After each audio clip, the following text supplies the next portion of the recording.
ang mga kwento ng pag-ibig, kwento ng buhay, at kwento ng pag-asa dito sa Barangay Love Stories. Love Stories.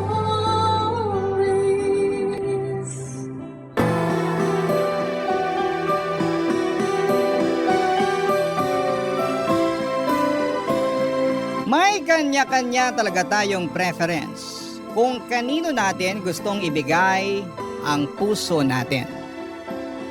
Pero madalas ang gusto natin ay hindi tayo gusto. Ikaw, kabarangay, kaya mo bang ikaw ang humahabol o gusto mong ikaw ang hinahabol? Dear Papa Dudut, magandang tanghali po sa inyo at sa lahat ng mga kabarangay natin.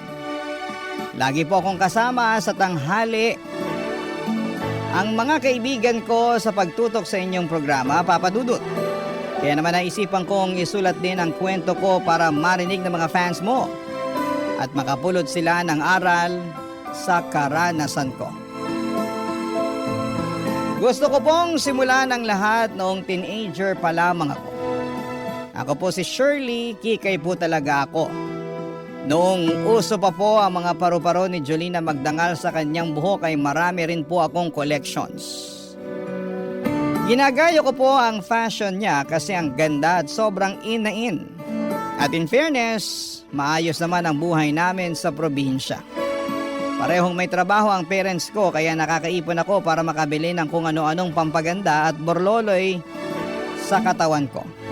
At feel ko talaga na beautiful ako, Papa Dudut. At hindi lang feel ha, maganda po talaga.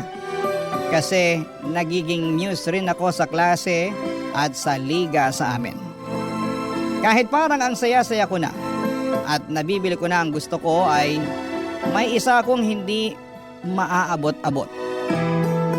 Walang iba kundi si Marco. Ang gwapo niya talaga, Papa Dudut. Ang kaso'y mukhang ayaw niyang tumingin sa kagandahan ko. Schoolmate ko siya. Same year level kami pero nasa ibang section siya. Crush na crush ko talaga siya. Ang tangos ng kanyang ilong, ang tangkad, ang kulot na buhok, at ang galing pa niyang pumorma. Hindi lang ako ang may crush sa kanya at parang halos lahat ng girls sa campus. Pero sa isip ko talaga ay ako ang magwawagi. Mapapasakin din si Marco. Kung gaano ko kagusto si Marco ay gano'n naman ako kagusto ng kaklase kong si Leo. Crush na crush niya ako. At super kulit naman ligaw, kaso hindi ko talaga siya gusto. In fairness, hindi naman siya pangit. Pero hindi siya kulot at hindi rin kasing tangkad ni Marco. Ang panlaban niya ay nasa first section siya kasama ko. Kaya matalino si Leo parati, nakasama po siya sa top 10 sa klase. Kahit na hindi ako honor student ay hindi ibig sabihin na mapurol ang utak ko. Kasi nasa section 1 pa rin po ako. Matalino pa rin ako kaya minsan ay naiisip ko na baka pwede kong i-offer kay Marco na ako ang maging personal tutor niya. Ang problema ay hindi ko po magawa kasi parating umaaligid si Leo sa akin na parang security guard ko, Papa Dudut.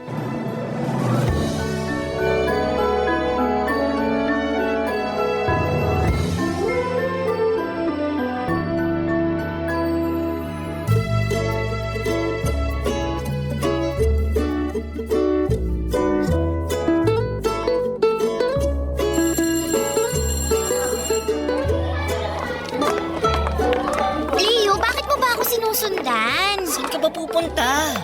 Bakit pumunta ka dito sa likod? Sandali nga. Sino ka ba? Grabe naman, may amnesia ka na. Huwag mo akong buwisitin ha. Sinisira mo plano ko eh. Plano? Anong plano, Shirley? Matalino ka, di ba? Pero hindi mo makuha. Okay, fine. Alam kong pumupunta ka dito para sumilip na naman sa classroom ni na Marco. Alam mo naman pala eh. Sa tagal ba naman na naging security guard kita? Grabe ka sa akin. Leo, wag mo na nga akong sundan. Kainis ka. Huwag mo sirain ang araw ko. Hindi ko naman sinisira. Pinapaganda ko nga eh. Ewan ko sa'yo. Ay teka, Shirley. Ito, kunin mo. Ano ba? Para sa'yo. Ano to? Buksan mo. Pinili ko talaga yan para sa'yo.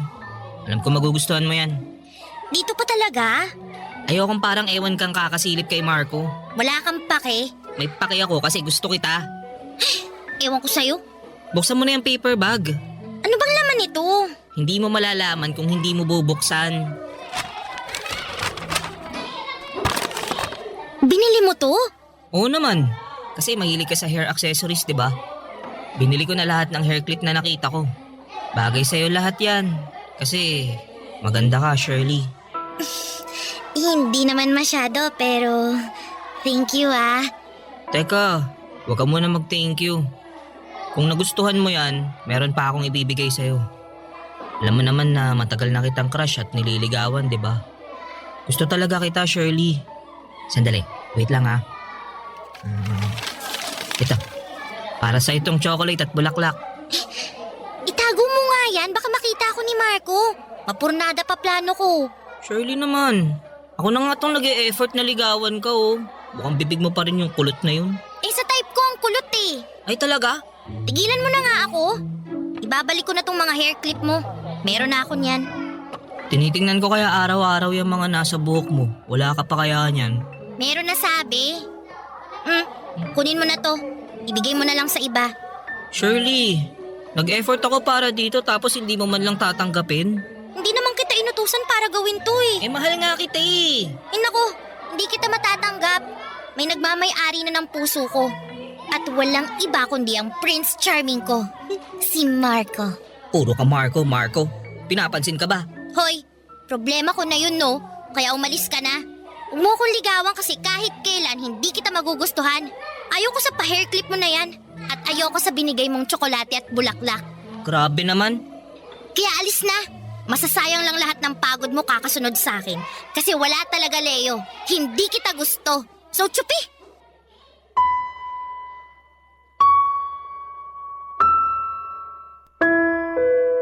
Alam kong mali ang ginawa ko sa kanya. Pero nang mga oras na yon ay hindi ko isinaalang-alang ang damdamin ni Leo. Pinapahalagahan ko lang ang sarili ko. Kaya hindi ako nagdalawang isip sa pagbasted ko sa kanya ng maraming beses. Kahit harap-harapan ko nang sinasabi sa kanya na hindi ko siya gusto, ay sige pa rin siya ng sige sa panliligaw. Walang kapaguran ang paghanga niya sa akin. Para sa kanya, Papa Dudut, ay darating din daw ang umaga na magugustuhan ko siya. Pero sa mga panahon na yon ay hindi ko talaga binigyang pansin ng mga sinasabi niya dahil focus ako sa goal ko, Papa Dudut. Ang mapasakin si Marco, ang maging girlfriend ni Marco. Hindi ako give up ang pag-asa na balang araw ay lilingon din siya. At hindi na lamang ako puro silip sa classroom nila at pagpe-flames para kalmahan ang sarili at paniwalain na magiging kami. Hindi ko rin maintindihan ang sarili ko, Papa Dudut. Marami namang nagkaka-crush sa akin. Lalo na si Leo na patay sa akin. Pero ako naman ay patay na patay kay Marco. Dalawa lang ang pagpipilian ko. Doon ba ako sa mahal ako o doon sa mahal ko? Siyempre nananaig pa rin ang pagmamahal ko kay Marco, Papa Dudut. Kaso isang araw ay nalaman ko na lamang na may iba na siyang mahal. May ibang babaeng nakakuha sa kanyang atensyon. Ang kaklase niyang si Tina na hindi naman kagandahan at baduy pang pumorma. Ang sakit sa dibdib ko nang silipin ko sila sa classroom at kitang-kita ng dalawa kong mga mata. Ang magkahawak nilang mga kamay, sina Tina at Marco. Magjowa na sila at ako'y inggit na inggit sa babae na parang gusto kong sabunutan. Pero sabi nga ng nakararami kapag jowa pa lang ay hindi pagmamay-ari ang bawat isa. So pwede pang maagaw. Kaya patuloy lamang ako sa mga plano sa pang-aakit kay Marco at umaasang hihiwalayan niya si Tina at ako ang ipapalit dito.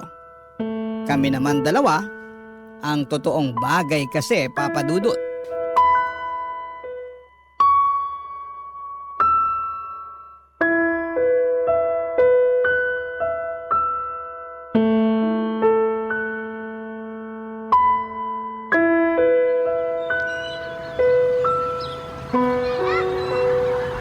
Hoy! Haliparot ka! Tumigil ka sa paglalakad mo! Harapin mo ako! Ako bang kinakausap mo? Ay, may iba pa bang haliparot sa school natin? Di ba ikaw lang? Tigilan mo ako ha, section 1 ako. Wala akong pakialam kung section 0 ka pa. Bakit mo nilalandi ang BF ko? Anong nilalandi pinagsasabi mo? Tsaka, huwag mo nga ako sigawan, hindi ako bingi. Sinabi ni Marco na ikaw ang lumalapit sa kanya. Ano yung may pa? Kung gusto mo ng tutor, kausapin mo lang ako. Handa akong tulungan ka kasi gusto ko maayos sa grades mo. Wow! Ibang level ka rin, ha? Ganyan ba kadesperadang magka-jowa ang muse ng section 1? Tigilan mo ako, Tina. Kung hindi, papaguidance kita. Eh, di gawin mo. Hindi ako natatakot sa pag-guidance na yan. Gusto ko nga para magkaharap-harap tayo at sasabihin ko sa office kung gaano ka kalandi. Ah, ganon. Eh, di magharap tayo. Hindi ako natatakot sa tulad mo. Ako pa talagang hinahamon mo. Eh, ikaw lang naman ang haliparot na lumalandi sa BF ko. Huwag mo akong tawaging malandi. Maganda lang ako kaya lumalapit si Marco sa akin. Ay, talaga? O sige na nga, maganda ka na. Kasi parang paso ng bulaklak yung ulo mo sa dami ng paru-paro. Ang sabihin mo, wala ka lang fashion sense. Ay, ang sabihin mo, hindi ka type ni Marco. Sana liparin ka na ng mga paru-paro na yan sa ibang mundo. Dun sa pantasya mo. Kasi never mo makukuha ang BF ko. Hindi ka nakakasiguro dyan. Ay, talaga lang ha? May balak kang agawin siya ha? Hindi ko sinabi yan. Gusto mo yata ng sampal. Ay, kung sigurado ka sa pagmamahal ng BF mo, hindi mo ako pagseselosan. Inggitera, dapat sa'yo mag-ayos-ayos eh. May boyfriend kang ang gwapo, pero mukha ka namang palaka. Bawiin mo ang sinabi mo ah. Hindi ako mukhang palaka. Hindi. Ay, paano kung hindi ko babawiin? May magagawa ka. Kinugalit mo talaga ako ah. Tina! Tigilan mo si Shirley! Ay, ang aso mo nakasunod pala. Pero pagdating sa kalandian ng amo, hindi niya nabantayan. Pwede ba, Tina? Lubayan mo nga si Shirley. Malis ka na! Bakit? Hindi ba totoo ang sinabi ko? Kala mo hindi masakit yung pinagsasasabi mo na aso ko? Bakit? Hindi ba yun masakit, ha? Tama! Ikaw nga, daig mo pa aso na tahol ng tahol eh. Sabi mo, BF mo si Marco. Nakuha mo na siya, pero insecure ka nga lang. Hindi ako insecure, no? Ayoko lang may langaw na umaali-aligid sa BF ko. Lumayo ka nga kay Shirley! Bakit ka ba nakikisali dito? Umalis ka na! Oo na, alis ako! Naaalibadbaran ako sa inyo! Umalis ka na nga! Dami pa sinasabi! Ewan ko sa inyo! Okay ka lang ba, Shirley? Okay lang ako. Nangialam ka pa. Isa ka rin eh. Diyan ka na nga.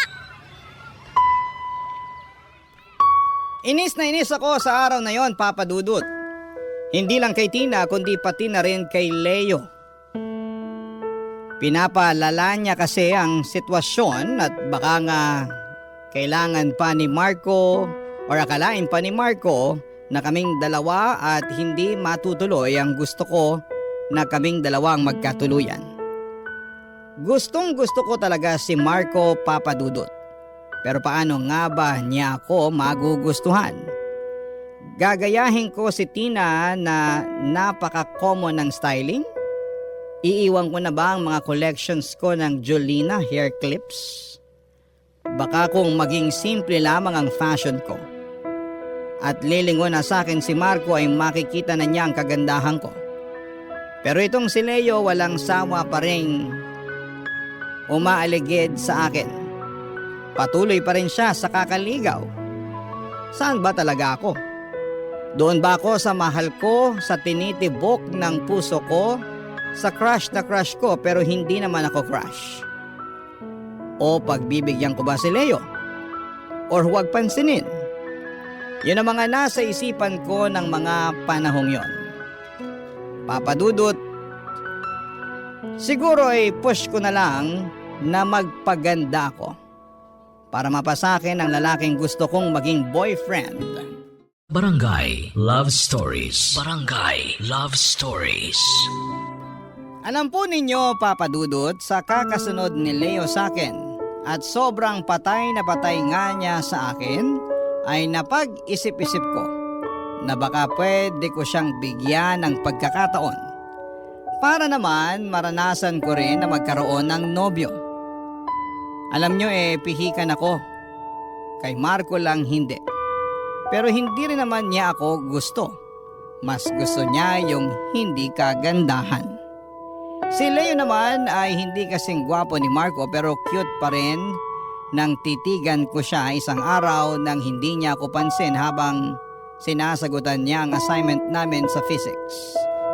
Siyempre magaling siya sa klase at advantage ko yon kasi kapag hirap ako sa mga assignments ay to the rescue talaga siya. Binibigyan ako ng sagot. Naisip ko na lamang kung si Leo ang magiging husband ko. For sure, may matino siyang trabaho. Pero erase. Hindi ko iniisip ang kasal-kasal. Hanggang boyfriend na siguro muna. Hanggang doon lang ang kaya ko. Para rin siguro makalimutan ko si Marco. Kaya isang araw ay pumayag ako makipag-date sa prom namin kay Leo, Papa Dudut.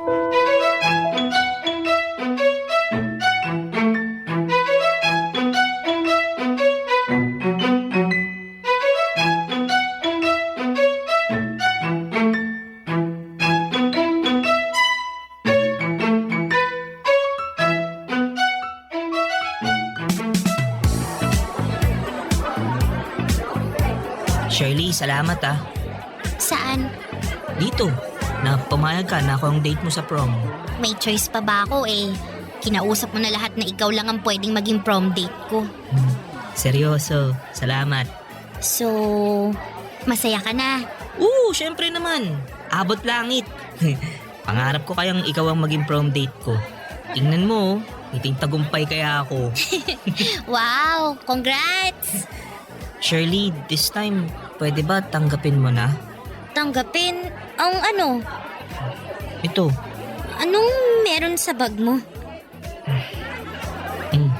para sa'yo. Teddy bear? Bakit? Medyo natrauma ako dun sa, alam mo na. Pero kung gusto mo ng bulaklak, bukas bibigyan kita. Ano ka ba? Wag na. Salamat dito May pangalan ba siya? Meron. Kaso, baka ayaw mo eh. Bakit naman? So ano nang ang pangalan? Sasagutin ko yan kung sasagutin mo ko. Ano? Daya! Kaya nga hindi ako bumibitaw sa panliligaw sa iyo eh. Kasi gusto talaga kita. Sige na, sagutin mo na ako. Sige na nga, tayo na.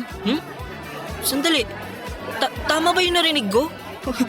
Ulitin mo nga. Sabi ko, tayo na. Talaga? Oo! Yes! Yes! Salamat! Salamat! Shirley! Salamat! Sandali, hindi ako makahinga. Grabe ka naman kumakayakap. Sorry. Sobrang saya ko lang kasi. So, anong pangalan niya? LL. As in, Leo and Lay. Parang tunog anak lang.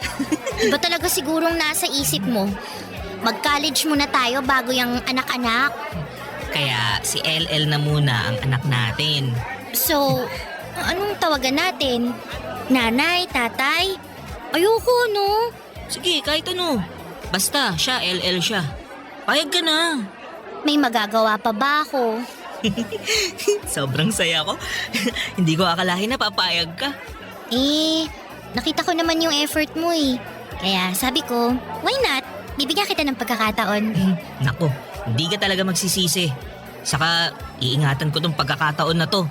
Alam mo, tama yung sabi mo Pag-aral muna tayo sa college. Magkaroon ng trabaho. Tapos, saka na tayo magpakasal at magkaanak. Para may magandang future ang magiging anak natin. Sa ngayon, si LL muna ang katabi mo sa inyo. Kasi, ako naman ang yayakapin mo sa future. Hoy, parang ang manyak naman nun. Ako, ganyan naman talaga kapag magiging mag-asawa na tayo Asawa agad? Kakasagot ko lang sa'yo Ganun naman talaga dapat. Hindi to laro para sa akin, no? Gusto ko na ikaw ang magiging future ko. Serious mo? Dapat naman talaga kitang seryosohin. Oh, masaya ka na. Sino ba namang hindi? Girlfriend ko na yung crush ko Yay! Nako, dapat sabihin mo pala to, no? Ano? Mahal kita, Shirley. Ha? Huy, mahal kita! Mahal din kita, Leo and LL. Okay na. Okay na, okay. Ang saya ng prom na to. Woo!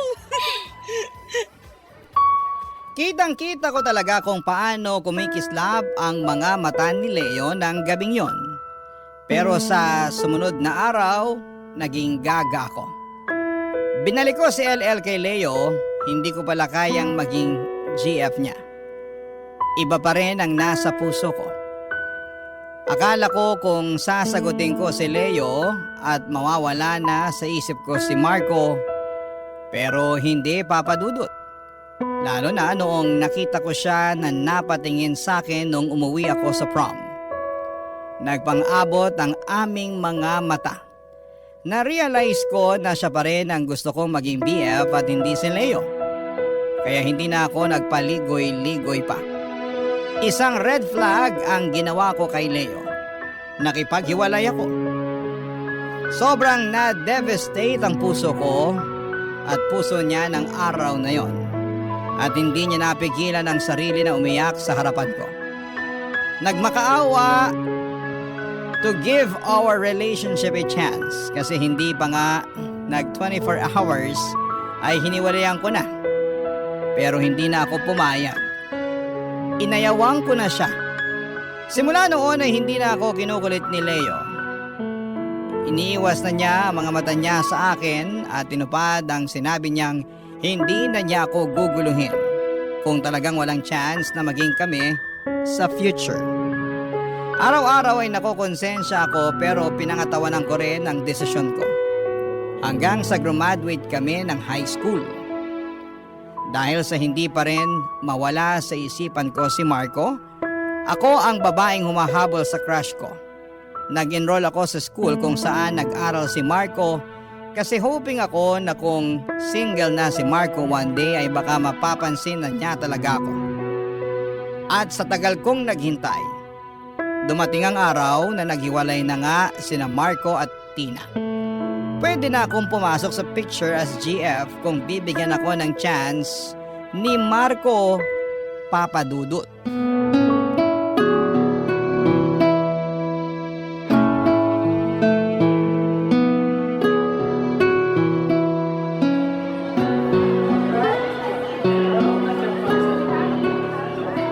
Alam mo, mas makakatapos ka kapag may inspiration ka. Ano? Inspired naman ako ah. Marami akong mga pangarap, mga planong gawin. Gaya ng makapag-abroad. O, sapat na inspirasyon na yon. Grabe naman to. Di man lang ba ako kasama sa mga inspirasyon mo? Ikaw talaga puro kabiro. Alam mo Shirley, pasensya ka na sa ex ko ah. Ikaw kasi lapit ka ng lapit sa akin, yan tuloy. Inaaway-away ka. Ako naman ang nagwagi eh. Ex mo na siya, diba? Kaya hindi niya na ako maaaway ngayon kasi ako nang magiging girlfriend mo. Ha? Marco, matagal ko nang pinangarap yun. I mean, hindi yung maghiwalay kayo ni Tina ha. Kundi para makaganti ako sa kamalditahan niya sa akin. Ano lang, inihintay ko lang yung ito na pwede nang maging tayo. Baliw ka talaga. Oo naman. Nababaliw ng puso ko sa'yo. Ibang klase ang banat ah. Wala nang preno. Hindi ako bumabanat, Marco. Matagal na kitang gusto. Matagal na ako sumusunod sa'yo. Kaya nga dito ako nag-enroll para mapalapit ako sa'yo eh. Pero huwag ka mag-alala. Nag-aaral naman ako. Yan nga lang, gusto kong mapalapit sa'yo. Marco, gawin mo naman akong girlfriend mo. Total, single ka na. Magiging mabait ako, promise. Magiging perfect girlfriend ako. Sige na. Ayan na, nagpapakababa na ako. I mean, tama lang naman din na pinupush ko yung gusto ko, di ba? Pantay naman tayo ng karapatan. Hindi porket babae ako bawal na akong hindi ligawan ng lalaking gusto ko. Ang tapang ko nga, di ba? Oo. Matapang ka. Pero... OMG. Parang maririnig ko bang masasakit na salita ngayon? Mabait ka sa akin, Shirley, pero Hindi talaga kita gusto eh. Aray naman. Sorry Shirley ah. Hindi mo ba talaga pwedeng bigyan ng chance? Buksan mong puso mo sa akin. Hindi ba talaga ako kaibig-ibig, Marco? Sorry talaga, hindi kita gusto eh. Hindi ko nakikita ang sarili ko sa'yo na kasama ka sa future bilang asawa ko.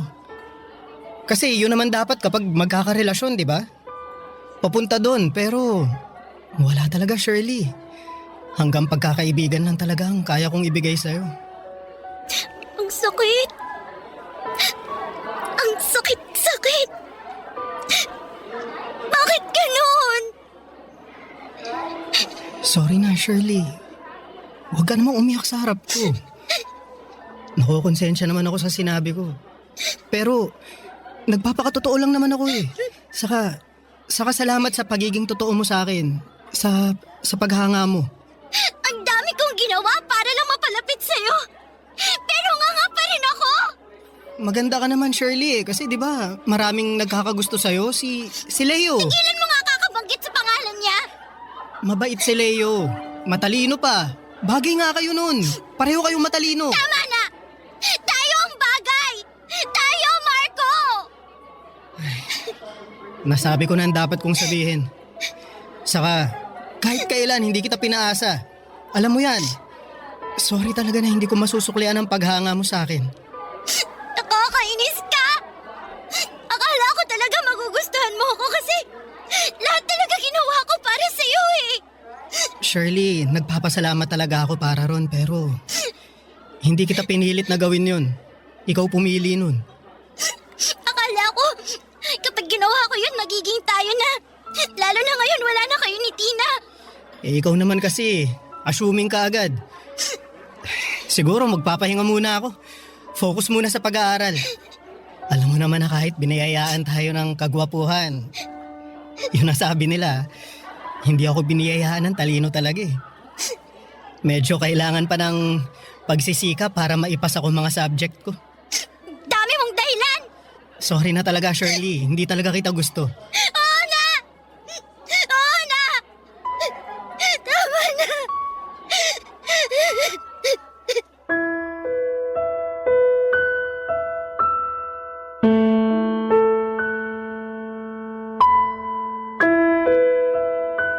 Papadudod sobra akong nawasak sa mga oras na yon. Para po akong sinampal. Ang sakit-sakit palang mabasted at ang sakit-sakit palang hindi ka bet ng bet mo. Doon ko naalala ang ginawa ko kay Leo. Sa dami niyang effort para lamang mapasagot ako ay hindi ko binigyan ng halaga yon. Ngayong nasa college na kami ay hindi na niya ako kinukulit pero mukhang nami-miss ko naman yon. Sa mga oras na yon ay napapaisip ako na doon na kaya ako sa taong mahal ako. Pero mahal pa rin ba ako ni Leo? Kasi hindi na niya ako nililigawan after high school. Baka sobra siyang nagalit sa akin sa ginawa ko sa kanya na hindi man lang inabot ng 24 hours na naging magjowa kaming dalawa. Pero sa isip-isip ko ay pwede ngang si Leo na ang magiging boyfriend ko. Matalino, mabait, cute din naman, hindi amoy putok, at higit sa lahat ay mabibigyan ako ng magandang future kasi nakakatiyak ako na may maayos siyang trabaho dahil engineering ang kinuha niya. What if si Leo na lang talaga ang boyfriend ko? Baka mas maging masaya ako kapiling ang taong patay na patay sa beauty ko, papadudot. Barangay Love Stories. Barangay Love Stories. Naisip ko, papadudot, na lapitan na si Leo. Makipagbati sa kanya. Makipag-communicate kasi feel ko na along ay pinakawalan ako ang mahalagang tao sa buhay ko. Naalala ko na simula high school, walang bukang bibig si Leo kundi ako. Na super crush niya ako. Nako ang pakakasalan niya pagdating ng araw. Na magiging nanay ako ng mga magiging anak niya. Naalala ko rin lahat ng effort niya sa akin. Bawat Valentine's may parigalo pero hindi ko lang pinapansin. Araw-araw dati ay kinukumusta niya ako. Ayaw niya na may mamiss akong klase at assignments kaya tinutulungan niya talaga ako. Ganon pala talaga ako kamahal ni Leo. Pero makasarili ako. Hindi ko siya binigyan ng chance. Hindi ko sinalang-alang ang damdamin niya noong after ng prom at hiniwalayan ko kaagad siya. Sa totoo lang ay mahal ko pala si Leo. Natakpan lang lahat dahil nga may parabang gusto akong patunayan na kaya kong mapaibig si Marco Papadudot. Pero hindi pala. Hindi siya ang para sa akin at si Leo ang para sa akin. Kaya naman nakipag-communicate ako sa kanya hanggang sa nakipagkita na ako sa kanya. Papadudot.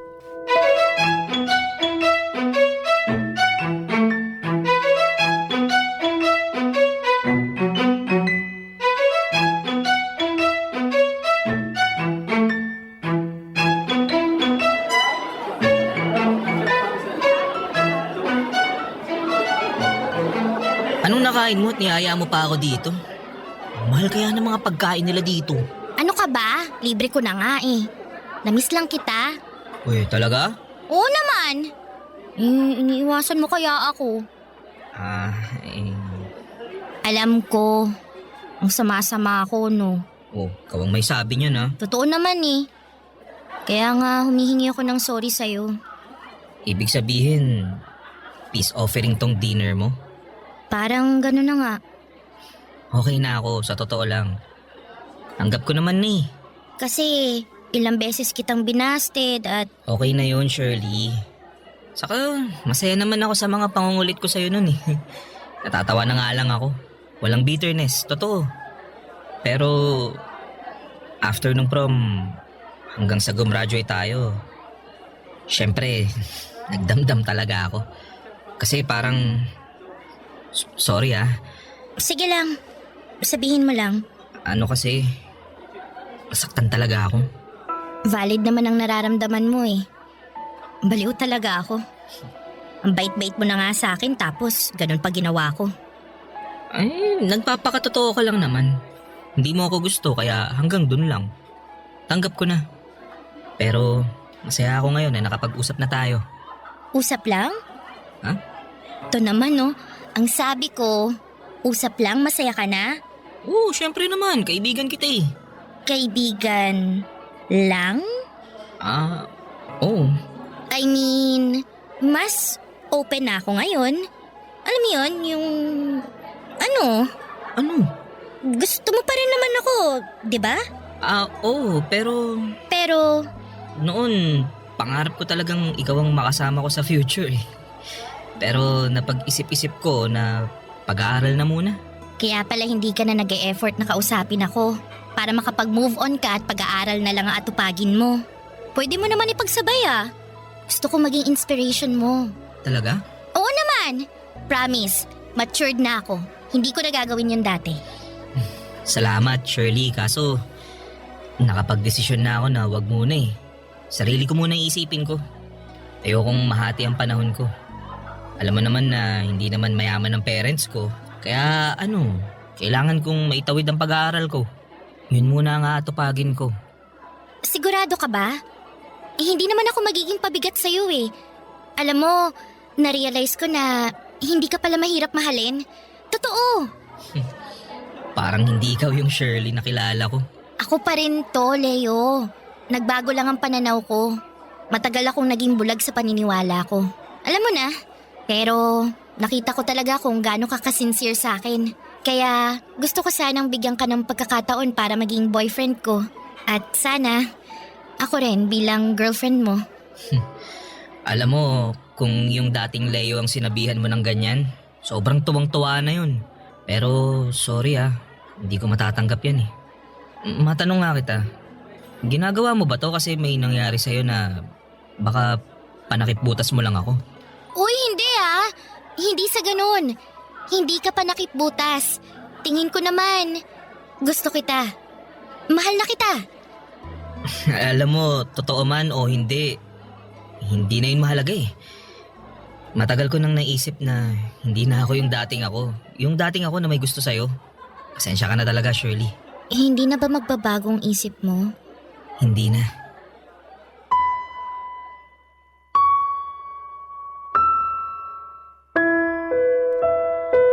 Papa Dudut, ang sakit pala talagang marinig na hindi ka mahal ng taong mahal mo. Papa Dudut, mahal ko po si Leo. Ang sakit palang mabasted. Ang sakit pala ng ginawa ko noon. Double busted ako ngayon. Pero tama ba ang sinabi ni Leo na panakibutas lang siya kasi nga binasa din ako ni Marco? Naisip ko na mahal ko po talaga si Leo at gulong-guluman ang utak ko pero mahal ko po siya. Kaya heto na naman ako. Naghahabol sa isang lalaki pero this time ay si Leo na. Pero firm na din ang desisyon talaga ni Leo na hindi niya ako i-entertain. Ako naman ay pinupush ko pa rin hanggang sa graduate kami ng college. Pero hindi niya pa rin ako sinagot. Hindi pa rin kami naging magjowa ni Leo. Wala siyang balak na ako ang babae para sa kanya na bumuo ng pamilya. Wala na yung Leo noong high school na kasali ako sa pangarap niya. Ewan ko rin ba sa kapalaran, mapagbiro. Naging katrabaho pa ni Leo si Tina, ang dating GF ni Marco. Naging close silang dalawa kaya ako ay sobrang selos na selos. Kahit na hindi naman ako ang girlfriend ni Leo. Isang araw nga sinugod ko pa si Tina, Papa Dudut.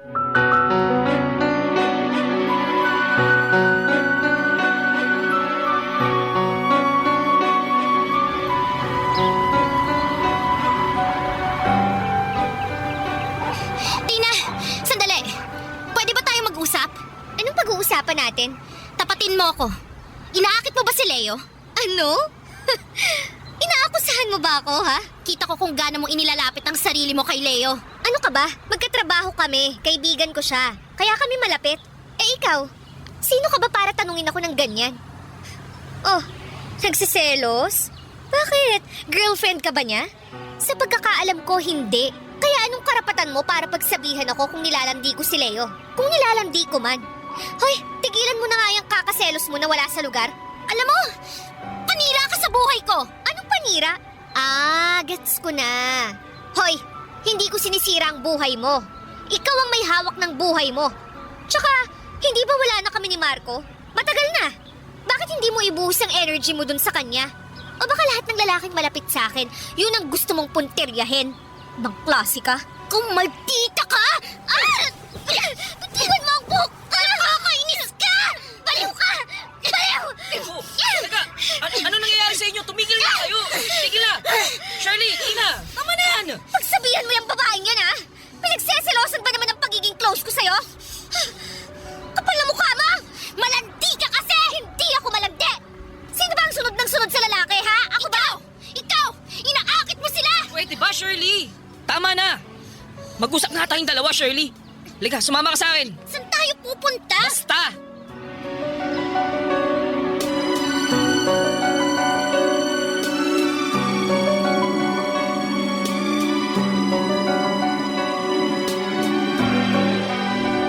Alam mo, hindi na tama yung ginagawa mo kay Tina. Paano ko magdemanda yun? Nakakainis kasi. Shirley, hindi na tayo mga bata, ah. Kaya nga, hindi na tayo bata. Graduate ka na. May trabaho na tayo. Pero, bakit hindi mo pa rin ako pwedeng mahalin? Ready na ako sa'yo, Leo eh. Mahalin mo na ako. Hindi ganun kadali yun, Shirley. Eh, dati kaya mo. Tapos ngayon, hindi. Aaminin ko. Oo, mahal kita noon. Pero nagbago na ngayon eh. Nag-iiba ang gusto ng tao lalo na hindi mo ako pinahalagaan noon. Alam mo yan. Kaya nga humihingi ako ng sorry. Ngayon, pinapahalagahan na kita. Mahal kita, Leo. Hindi ka lang panakipbutas. Totoong mahal kita. Salamat sa pagmamahal mo pero hindi ko kayang suklian yung nararamdaman mo para sa akin. Siguro kasi naramdaman ko noon na pinaglaruan mo lang ako. Kahit pinipilit kong sabihin sa sarili ko na wag nang isipin yun dahil bata pa tayo. Pero hindi mawala sa isip ko yun eh. Napatawad na kita. Pero hindi ko lang makalimutan eh. Kaya sorry. Leo naman, bigyan mo naman ako ng pagkakataon. Please.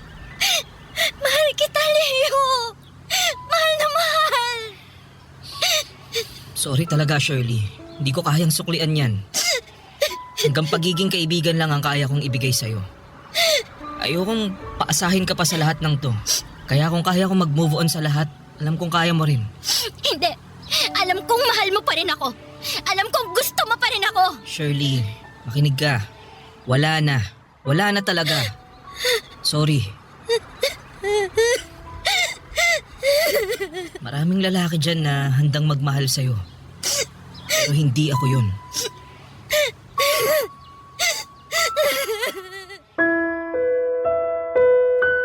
Hindi ko talaga makalimutan ang araw na yon. Sobrang bigat sa pakiramdam. Wala na talaga. Inayawan na ako ni Leo. Wala nang pag-asa pang maging kami. Kahit yung sinabi niyang may lalaking magmamahal sa akin ay hindi rin dumating, Papa Dudut. Siguro kinarma ko. Malaki ang naging kasalanan ko kasi pinaglaruan ko siya noon. Kung sana'y naging tapat lamang ako na wala talagang chance at hindi ko siya pinaasa ay iba sana ang naging takbo ng kapalaran naming dalawa. Maaring kami siguro ang magkasama hanggang ngayon. Kaso nga lang ay nabulag ako sa isang lalaki noon. Nabalitaan ko, Papa Dudut, na kinasal si Marco pero hindi ako nasaktan. Pero noong nabalitaan kong kinasal na si Leo ay sobrang iniyakan ko talaga, Papa Dudut. Mahal ko pala talaga si Leo.